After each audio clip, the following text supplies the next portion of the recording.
kumikinang. Nicole Ayala and Diego Bandido.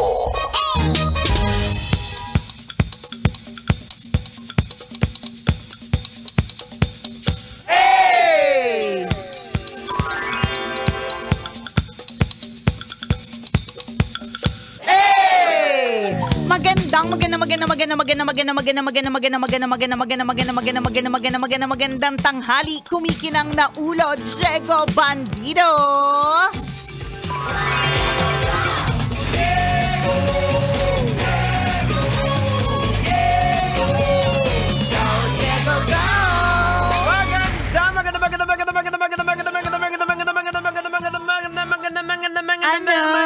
Ano namin mo? Magandang tanghali, kumikinang ina!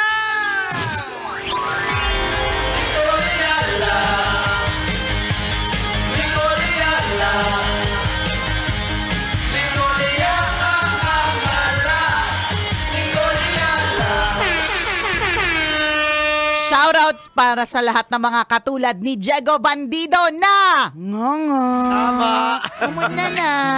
Uso ano ngayon. Uso mga yun ang animon. Ayan, ako, usong-uso ngayon ang sipon, kaya ingat-ingat po tayo. Totoo yan. Kasi umuulan. Correct. Tapos biglang iinit. Oho. Parang hindi mo na nga malaman kung... kanina nga nag-iisip ako kung ano ba mag-off shoulder ba ako kasi nanganganib na naman ang frozen shoulder ko. O ba kasi umaasa ako na baka bigla namang uminit maya-maya. Hindi mo talaga masabi. Correct. Oo. Tsaka ngayon, gusto ko lang panawagan sa lahat na kailangan po natin ng Nation's Prayer dahil sa nangyayari sa Cebu ngayon. Grabe, nung nakita ko sa DZRH yung pinost nila, bubong na lang talaga yung natira sa bahay. Nakakalungkot talaga yung mga ganitong klaseng mga pangyayari. At ito pa kanina, bago tayo magsimula, nakikinig ako sa balita, merong isang bata na 1-year-old na inanod ng baha na napatay. Oh no. Ang sakit sa dibdib. Ang sakit sa kalooban. Kaya totoo po ito mga kabisyo no. Habang naghahangad din po tayo ng ibang mga bagay-bagay sa buhay-buhay, wag din po nating kalilimutan yung pagdarasal para sa bansa po natin. And ganyan po talaga kapag yung nature, wala tayong laban Wala talaga tayong laban, kaya our best armor will always be prayer. Na Lord, kaya mo naman pakalmahin ang dagat, kaya mo pakalmahin ang langit, di ba? But can naman, ganon. Pero Nicole Ayala, magkwento ka nga sa amin, bira ka nagkukwento. Saan ka magaling? Kailan ako nagkwento? Kaya grabe ka. nga, Wag ka please. Maawa ka naman sa amin. Pilitin mo muna. Nicole Ayala, please.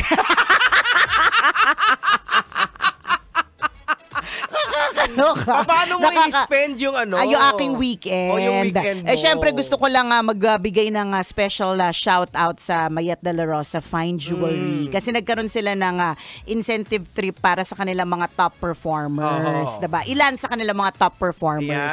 So pumunta kami recently, dinala niya yung ilan sa kanyang mga team members and top performers, tsaka yung aming pamilya sa Da Nang, Vietnam.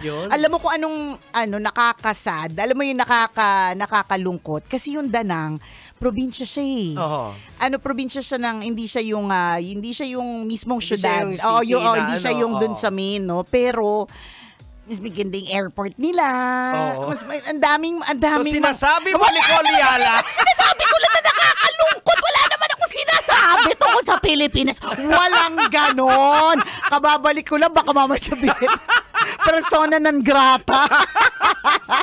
Hindi, siguro Jegs, kapag napupuntahan lang talaga siguro sa ibang bansa, nalulungkot ka lang din kasi alam mo na yung Pilipinas, mayaman talaga siya sa napakaraming mga bagay, kultura, kwento, hospitality, natural resources. Correct, pwede mo nga ipagmalaki. Oo, na parang kapag bilyon-bilyon yung kinukurap sa amin dito. Ay, wala. Magkano? Ay, grabe ka, wala akong sinabi Ang opinion po ni Diego Bandido ay hindi po opinion ni Nicole Ayala. Hindi, pero totoo. Malulungkot ka kasi parang may isip mo na, yun nga yung usapan namin ni Madam Mayat na ito parang pwede natin tong gawin. Alam mo yun, yung kung sana nasa tama yung mga pondo. Ay, may nasabi pa ako! Naku, matay so, tayo! pangit yung end of life. Hindi kasi parang feeling ko, kung kaya nila, kaya din natin. Ay, oo naman. Kasi, yun nga, probinsyang-probinsya, yung kanilang mall na, ang liit lang. Pero, ang daming turista. Yun yung nakakaingit. Madami din naman dito, pero parang, iba yung dami sa kanila. Kung titingnan natin yung history natin, yung Vietnam, isa pa sa mga tinulungan ng Pilipinas, especially yung sa ng bigas. Kasi magaling tayo dati niyan. Ngayon, parang nag-i-import na tayo sa kanila. Diba? Yun yung mga nakakalungkot na mga bagay-bagay paminsan eh. Tsaka matagal sa kanila yung nagkaroon ng gera, di ba? Totoo. Tapos nalaman ko lang kasi syempre punta-punta sa mga museum, ganyan, na parang neto 1945 lang natapos yung colonization sa kanila. Ibig sabihin, neto lang yun. Konting taon lang pinanganak na yung mga nanay at tatay natin. Tama. Pero, bongga sila. Wala lang. Nakakalungkot lang paminsan kapag kaganyan. Diba? Pero ang nakita kong pagkakaparehas ay yung pagdarasal pagdating sa pagtawid. Kasi parang walang batas. Promise, as in talagang dasal. Saan ba yung stoplight? Parang wala. Well, maybe siguro doon lang sa mga areas na napuntahan talaga namin. Kasi talagang prayers and palakasan ng guardian angel. Buti na lang, praktisado tayo dito sa Pilipinas. Sanay tayo sa patintero. Sanay tayo sa patintero. At yun yung isang na-realize ko din na nakakalungkot. Bakit kaya pag sa Pilipinas, hindi tayo sumusunod sa batas. Pero pag nasa ibang bansa tayo, sumusunod tayo sa batas nila. Correct. 'Di ba? Parang gano'n. Halimbawa, sa Pilipinas, pag sinabing bawal tumawid dyan, may namatay na. Yun na nakalagay eh. Noon may bawal tumawid dito, nakamamatay. Pinalitan na nga siya, bawal tumawid dito, may namatay na. Tatawid pa rin.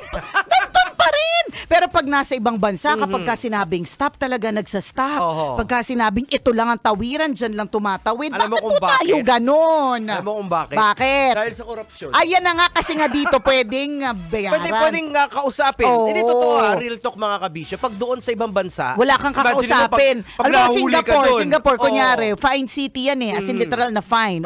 Pag nahuli ka doon, community service o kaya fine bayad. O dito, di ba? Tingnan mo na lang.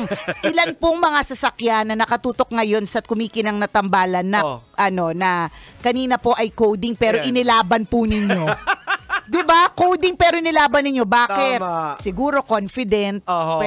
Pwedeng may tawagan. Diba? Ako lagi ko nakita dyan dito, Jex, na kapag kalimbawa pinara yung sasakyan, kunyari dahil may traffic violation, nung pwede pang apprehend. Ngayon kasi ang weird eh. Pwede pa no ba contact. May mga areas na no contact. Nakalagay no contact pero meron. Di ba? Tingnan mo yung ganun. Parang nakalagay no contact apprehension pero meron, 'di ba? Pero kadalasan kapag ganyan yung meron nakikita na ina-apprehend o pinapara, laging may kausap yung pinara.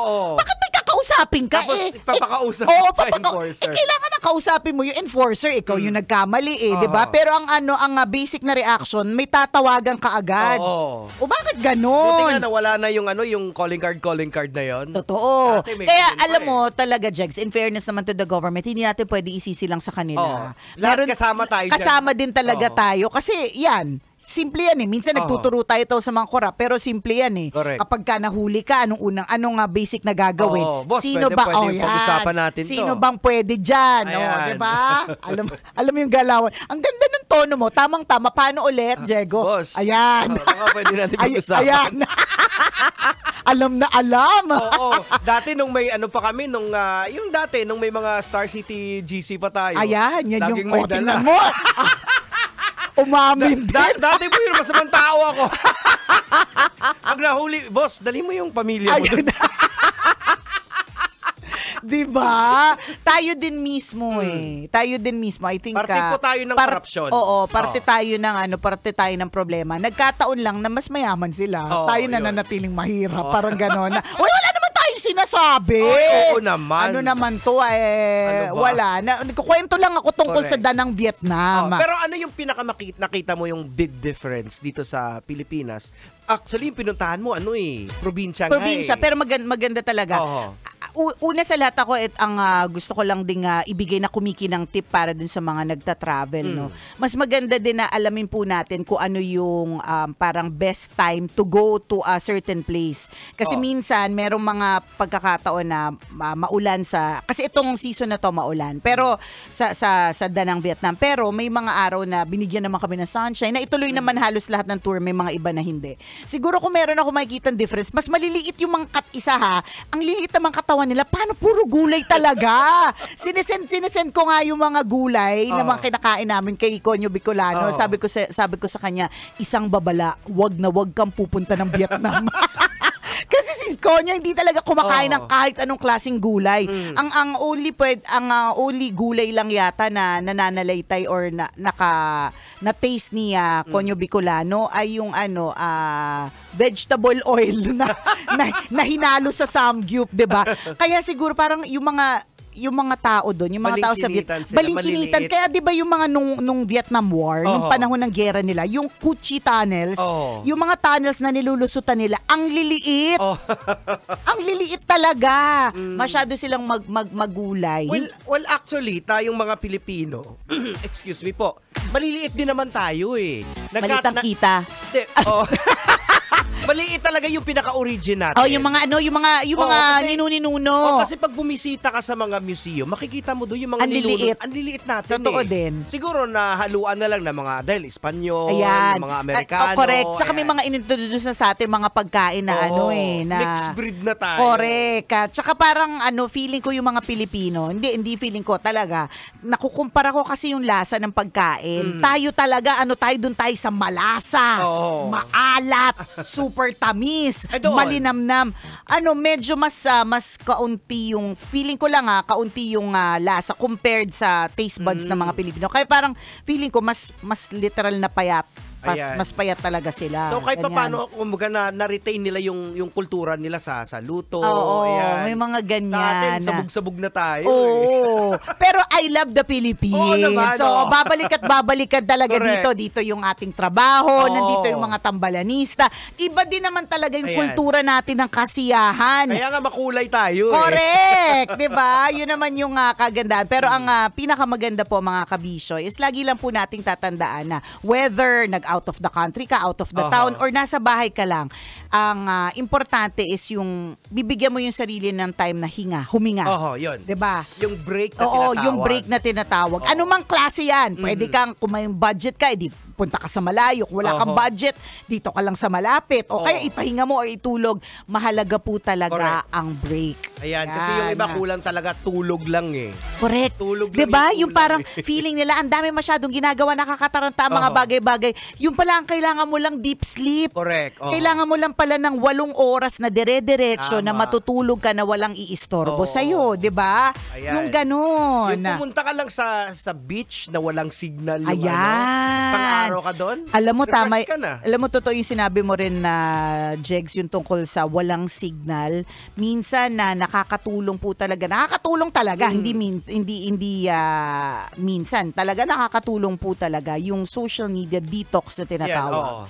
Kahit kung halimbawa trabaho mo nasa online, kunyari nag-online selling ka, ganyan, gets naman natin kung bakit lagi ka na dyan. Pero kung di ka naman online seller, wala ka namang negosyo, hindi ka rin namang content creator, diba? Tapos parang feeling mo, ang gulo-gulo ng mundo mo or parang ang sikip na parang ang ingay, maybe it's social media. Maingay po ang social media eh. Yung problema ng iba, pinoproblema mo. Correct.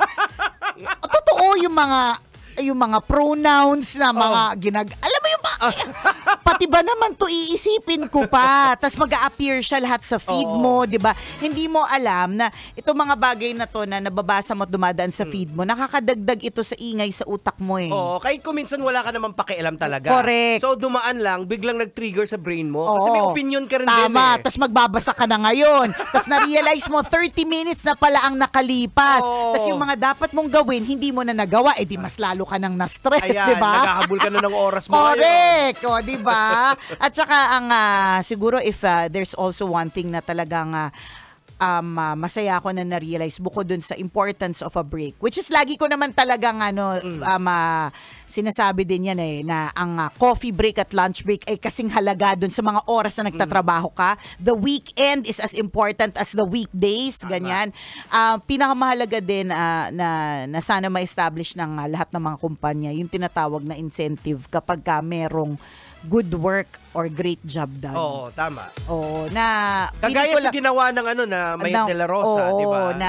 At hindi lang, this is not their first trip this year. Meron na silang ibang mga trip this year para sa mga iba pa. So, alam mo yung mga ganon, mahalaga po yun sa mga empleyado po ninyo na minsan na yung break na yan ay ibigay po. Katulad nung tayo, di ba, Jegs? Nag-team building tayo. Tama. Weekend lang yun actually one day lang ba yun? Parang isang araw lang siya pero 'di ba na nakaka-refresh 'yun. Mahalaga po 'yan. Kaya kung ikaw po ay boss na nakatutok ngayon, parang feeling mo toxic na yung mga empleyado mo. Baka kailangan mo lang silang ilabas. Ayan. Again, kung may budget, ilabas ng bansa. Kung wala, dito lang sa Pilipinas. Correct. Kung talagang hindi pa talaga kaya ng budget ng kumpanya, di i-treat out lang din muna, 'di ba? Kahit mag-samgyup lang kayo. Yung mga ni boss. yung hindi muna yung 199. Ayan, puro taba. Kung yun lang ang kaya muna ng budget wala din namang masama, di ba? Basta ang importante po mga kabisyo, we take that break. Yes. Yan, kasi ayaw po natin na dumating tayo dun sa puntong ang ingay na masyado ng utak natin na parang feeling natin di na natin kakayanin. Ayan, nababurnout na. Nababurnout talaga tayo. Minsan ganun yun burnout lang pala ang kailangan lang pala kailangan lang palang huminga ng malalim, mag-social media detox. Naku mga kabisyo, napakahalaga po talaga niyan. Try mo. Ayan. Try mo, marirealize mo nakakaganda. Tama. Sa mga kabisyo, ang oras po natin, 12:39. Ako pong kumikinang na ulo, Diego Bandido. At akong kumikinang ina mo, Nicole Liala. Kailangan pa bang i-memorize yan? Basic!